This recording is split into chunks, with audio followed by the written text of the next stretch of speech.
Meditando sobre uno de los salmos más hermosos de la Biblia, el Salmo 37, encontramos verdades fascinantes. Ya se lo tienen que saber de memoria. Este salmo es un acróstico. Cada 2 versículos empieza con una letra del alfabeto hebreo, empezando por la primera, la Aleph, y terminando por la última, la Taf. Es un salmo muy completo de 40 versículos que nos habla de cosas muy prácticas.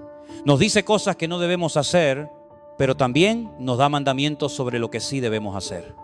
El mensaje de hoy lo he titulado Los 10 mandamientos del Salmo 37. No son los 10 mandamientos de Éxodo 20, son 10 consejos divinos. Este salmo nos habla de la misericordia, la justicia, la salvación y la sabiduría. Nos da características de los creyentes, los llama santos, íntegros, pacíficos y justos. Pero también nos habla de la gente mala. Habla de los que están bajo maldición, como los cananeos que eran descendientes de Canaán y tenían unas características terribles, una promiscuidad sexual terrible, idólatras, agresivos y salvajes. El Salmo 37 nos ayuda a superar ciertas actitudes que si no las cortamos de raíz, se convierten en algo normal: la envidia, los celos y la desconfianza. Y sobre todo nos ayuda a reaccionar ante lo que nosotros consideramos una injusticia. Si yo preguntara cuántos de los que están aquí se han sentido injustamente tratados por un padre, un pastor o un jefe, todos levantarían la mano. ¿Cómo reaccionamos ante la injusticia? El antídoto no es la queja. La queja es el lenguaje de los cobardes. La queja mata la fe y debilita el alma. Cuando una persona se queja todo el día, está descubriendo el bajísimo nivel espiritual de su vida. El orgullo a veces se disfraza de tristeza. Le preguntas a alguien por qué está triste y en el fondo es porque no lo trataron como esperaba. Dios está tratando contigo, pero te rebelas contra su trato. Es como cuando decíamos en la escuela: todos los profesores la tienen tomada conmigo, siempre la culpa la tiene el gobierno, el pastor, el marido o la mujer, menos yo. Además, hay personas que viven ancladas en el pasado. Te recuerdo que el pasado no existe.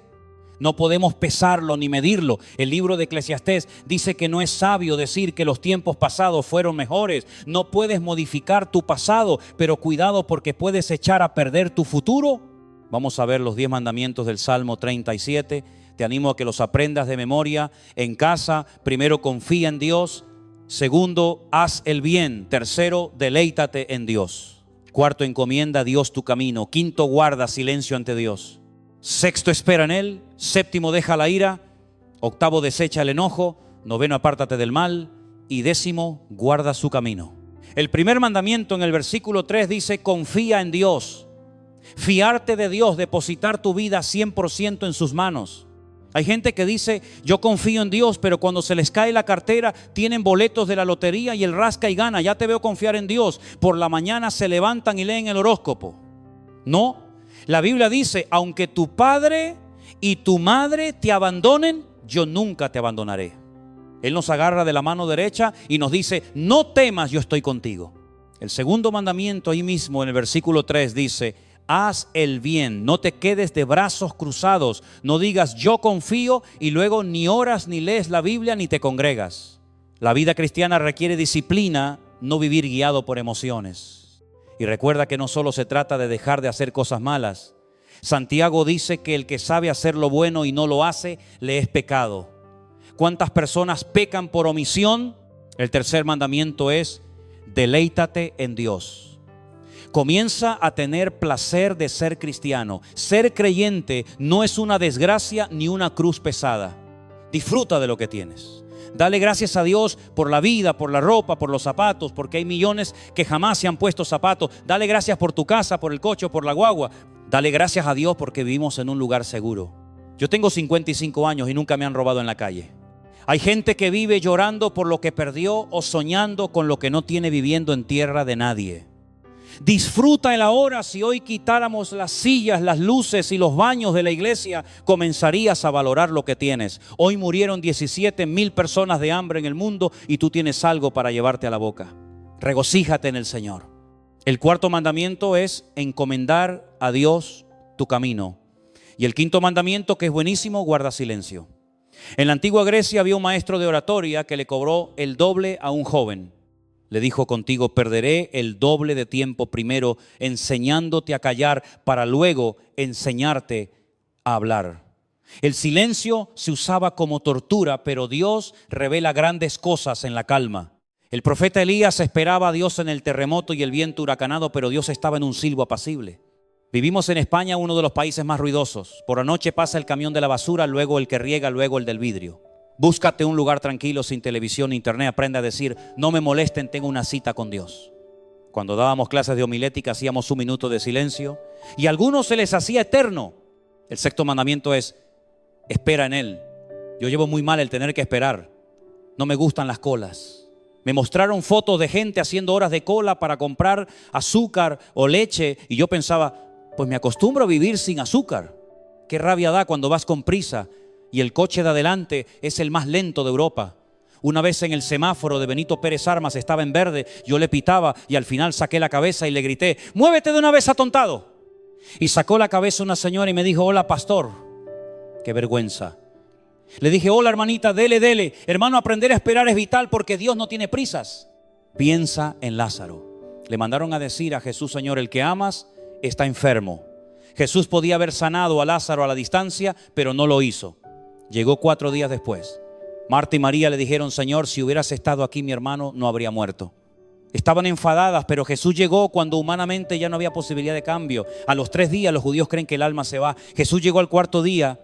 Lo hizo porque quería hacer el milagro más espectacular de su ministerio. A veces Dios permite que llegues al extremo para que tu victoria sea innegablemente para la gloria de Dios. Antes de seguir el Salmo tiene 4 prohibiciones. No te impacientes, ni tengas envidia, no te alteres y no te excites a hacer lo malo. Lo que nos lleva al 7.º y 8.º mandamiento, deja la ira y desecha el enojo. Cuando estás enfadado o desanimado dices tonterías y barbaridades. No permitas que tu carácter te controle. Teníamos unas antenas de radio en la montaña de Llano del Moro y todas las mañanas subía un hombre, pegaba un grito al estilo Tarzán, se desahogaba y se iba a trabajar. Ese hombre era sabio.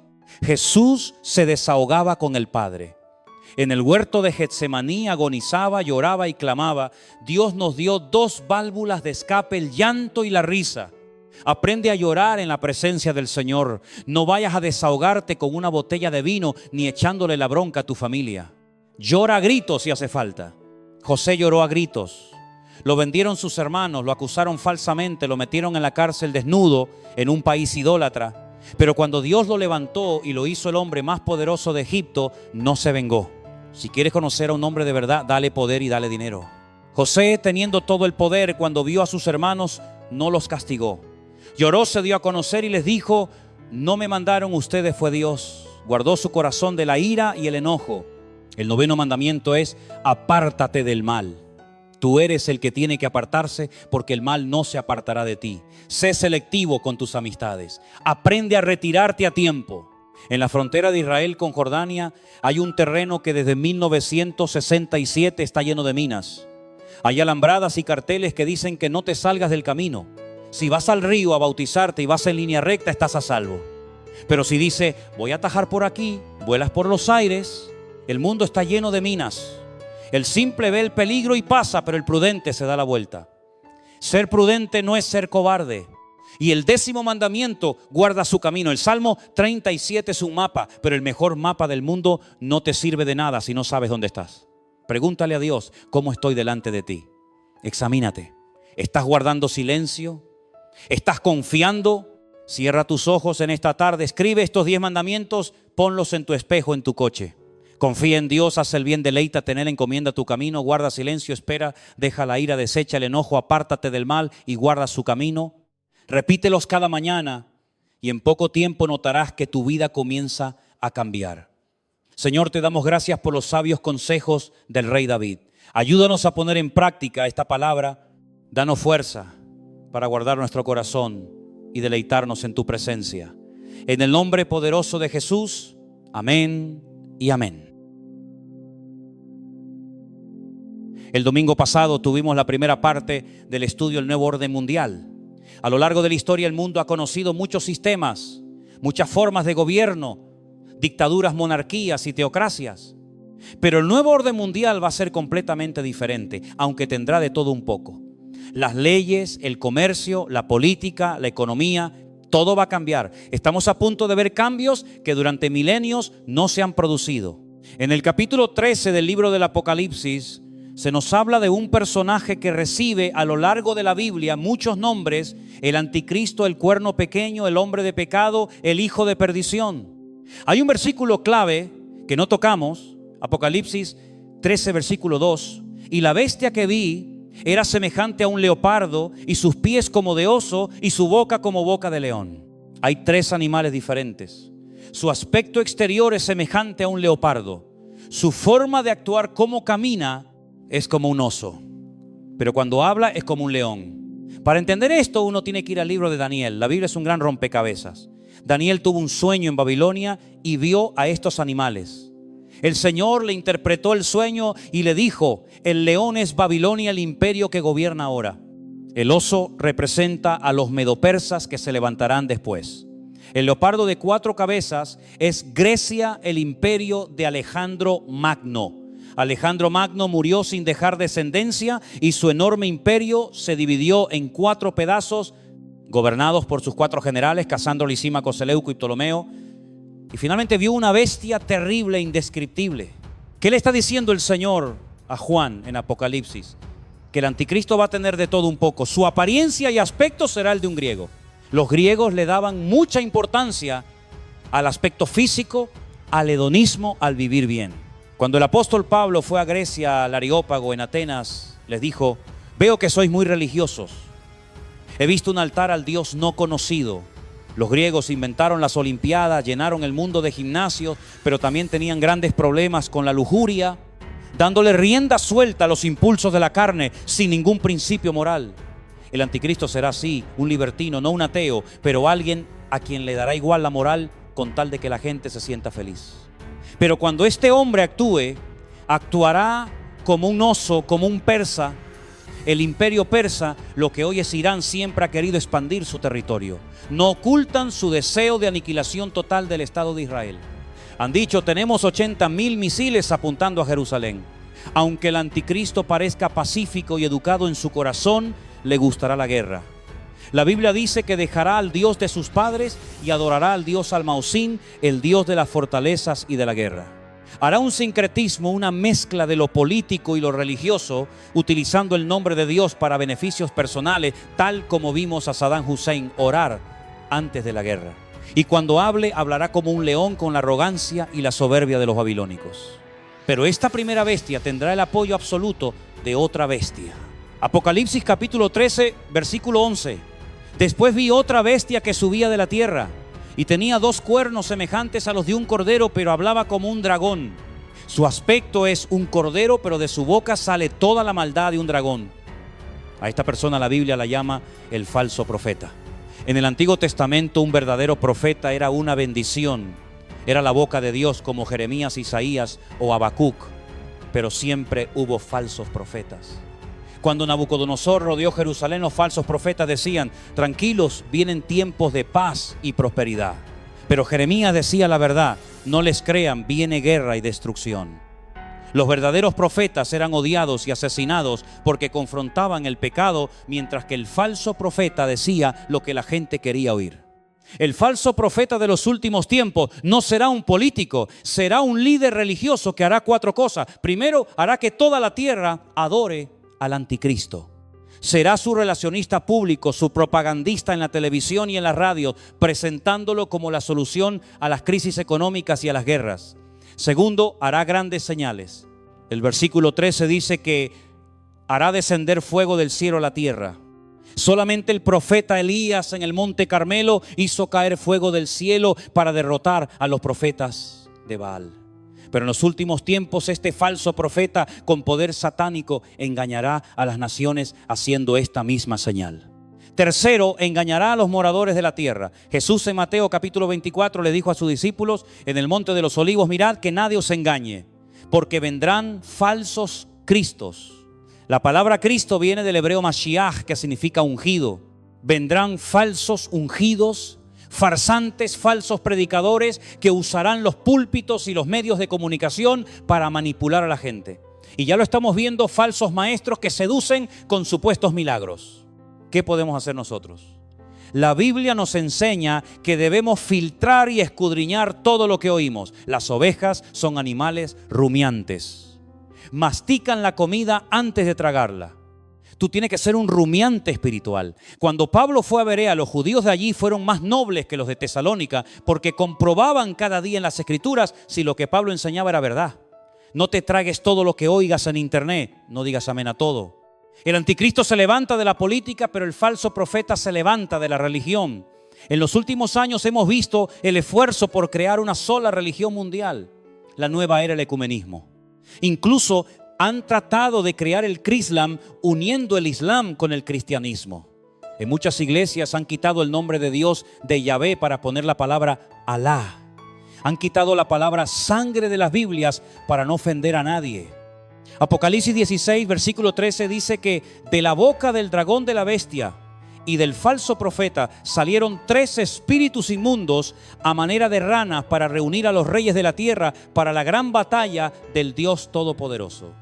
El mundo se está convirtiendo en un caldo de cultivo para la violencia, niños armados en los colegios de Estados Unidos, violencia en el tráfico, en los parlamentos. Jesús dijo que los últimos días serían como los días de Noé y como la torre de Babel. En Babel construyeron un sigurat para desafiar a Dios a través de la tecnología. ¿Crees que el anticristo no usará la tecnología de hoy para engañar a millones? La cuarta función del falso profeta será marcar a la gente. Apocalipsis dice que hará que a todos se les ponga una marca en la mano derecha o en la frente y que ninguno pueda comprar ni vender sin el número 666. Satanás intentará marcar a los hombres como si fueran animales. Hoy en día los perros llevan un microchip de litio. Jacques Chirac, en la redacción de la Constitución Europea, quiso poner al mismo nivel a un animal que a un hombre. Pero para Dios, el hombre es superior. El animal está para servir al hombre. En los últimos tiempos, ese microchip controlará tus datos económicos y de salud, localizándote en cualquier lugar del mundo. Suena a película de Steven Spielberg, pero Juan lo escribió hace 2000 años en Patmos. Él vio que el río Éufrates se secaría para que millones de soldados marcharan hacia el valle de Jezreel, a Megido, para la batalla de Armagedón. En el punto de mira está Israel, un país de 22,000 kilómetros cuadrados. El país donde Dios decidió que su hijo naciera en Beit-Lehem, la casa del pan. Los tiempos se acortan y si el Señor no los acortara, la maldad sería insoportable. Tenemos que doblar la guardia como iglesia. No te dejes seducir por lo políticamente correcto. Huye de las iglesias donde todo es fácil, donde no se habla del pecado, donde te puedes divorciar y volver a casar sin problemas. El Señor no viene a agradarnos los oídos. La iglesia no es un club social para pasar el domingo entretenidos. La iglesia es un hospital donde el alma sana y un centro de entrenamiento para vivir según el diseño de Dios. Cierra tus ojos ahí donde estás. Recuerda las palabras del maestro Mirad, que nadie os engañe. Conoceréis la verdad y la verdad os hará libres. Y la verdad de Jesucristo. Él es el camino, la verdad y la vida. Ríndele tu corazón al Señor hoy. Dile: Señor, perdóname. Limpia mis pecados. Que no seamos arrastrados por falsas doctrinas. Gracias, Señor, porque estamos edificando nuestra vida sobre la roca que es Cristo Jesús. A ti te damos la gloria y la honra. En el nombre poderoso de Jesús. Amén y amén.